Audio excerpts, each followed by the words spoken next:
A few months ago, President William Ruto and Nairobi's county leadership led by Johnson Sakaja were warned.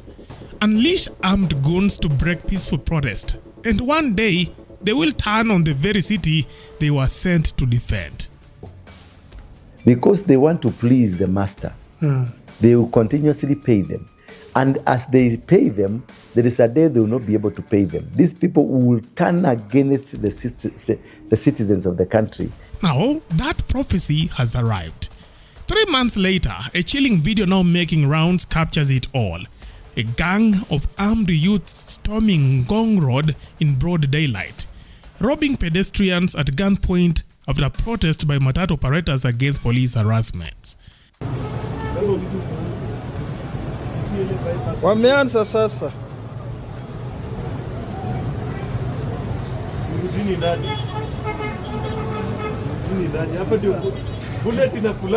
Nairobians watched in horror as the so-called order enforcers morphed into predators. And Ngong Road is just the beginning. A few meters away, the heart of Kenya's economy, the central business district, has become a hunting ground. Traders along Kenyatta Avenue, Moi Avenue, and Tom Mboya streets whisper the same story. Gangs of young men and women moving in groups, sometimes brazenly in daylight, sometimes just after 7 p.m., swooping down on unsuspecting pedestrians, mugging, slashing, beating, and disappearing into the city chaos.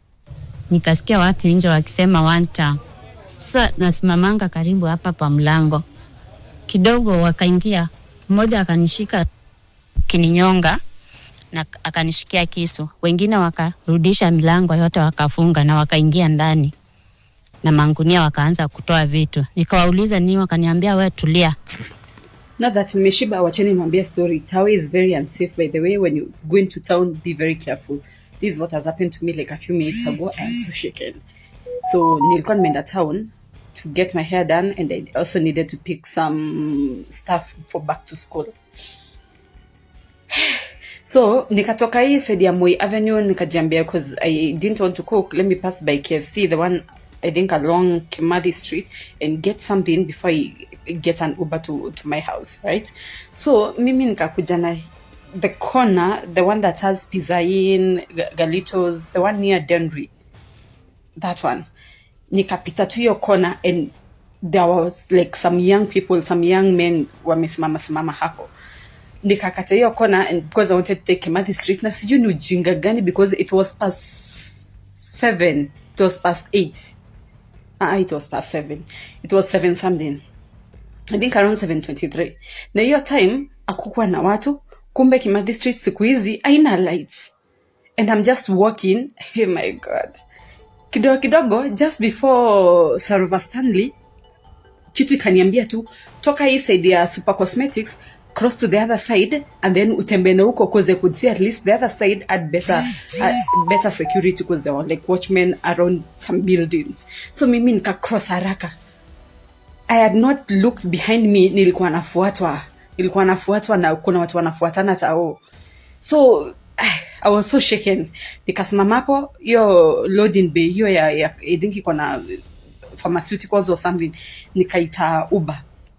Nimeita Uber, nikamwambia mtu Uber, by the way, nilikuwa nafuatwa and I need to pick dinner, ningoje hapa kidogo nakuja. Then the Uber dude tells me that it has been happening for quite some time, that apparently adi sijui security guard wapo Pizza Inn, hapo Chicken Inn, Galitos, alidungwa kisu akitry ku protect customer kingoja Uber. Like, what the? Oh my god. Anyway, I am safe. I am okay. Mimi niliona nafuatwa, nikakimbia karibu nipigwe na gari katikati ya town. Aki Mungu wangu, mngeniokota asubuhi. I'm not going to town anymore. That is my first and last time going to town. You will not see me in town anytime soon. No one should call me to town. I do not want anything to do with that CBD. I am done. Kutoka saa hii, if I'm buying anything, delivery it is. Thank you, very important. No, that's not okay. You see, the question is not what happened. It is how we got here. At the height of the Gen Z protest, a new breed of youth joined the crowds.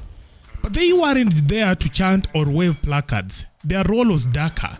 They robbed protesters, beat them, and threatened anyone bold enough to stand against the government.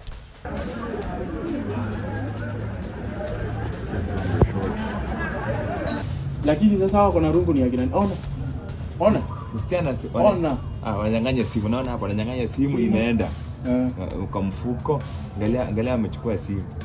Reports at the time linked them to shadowy pro-government networks, specifically in Nairobi CBD.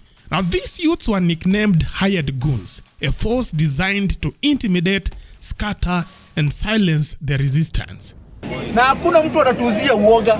Hata hao magunzi mnatuma, tunawaambia kuja mapema 25 tukutane nao. Raundi hakuna kupembeleza. Tukipigania ukombozi wa nchi na mtu analipwa 500 anakuja, my friend, tutamtuma ushago. Tutapambana. Raundi tupembelezi. Sakaja, tunakuambia kama ni mwanaume kamili, tuma hao magunzi wako tukutane nao 25. The warnings were loud. Analysts, opposition leaders, even ordinary Kenyans said this strategy would backfire. Ndura Waruinge, a man with a history of studying Nairobi's underworld, gave the clearest caution. These same goons, once idle and unpaid, would not vanish. They would turn on the streets, on ordinary Kenyans, even on the very government that once unleashed them. Wherever he goes, there's a team goes attacks him. This team is consolidating.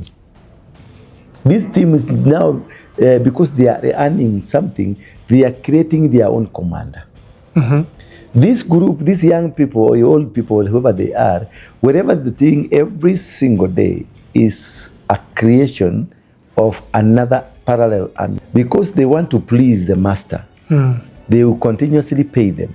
And as they pay them, there is a day they will not be able to pay them. These people will turn against the citizens of the country because they want to eat. And that is what exactly we did when it was Mungiki. We turned against, when the payer stopped paying, we unleashed. Your investors, when the investors, we unleashed violence on them. We called them and we told them, you are going to cut off your heads, bring money. And they out of fear, they brought money. And today, his words ring like prophecy. Nairobi CBD, once rattled by Gen Z placards, is now gripped by armed goons born in those same protests. No longer on hire, no longer under orders, but free and dangerous, hunting for their own pay. Kaa hapo katikati ya town, pale kila mtu yuko na security iko. Tunaweza fanyiwa hivi katikati ya town pale, everything sisi tunajua tuko sasakiwa. Watu wanaingia tu, wanakuja wanafanya vitu kama hizi.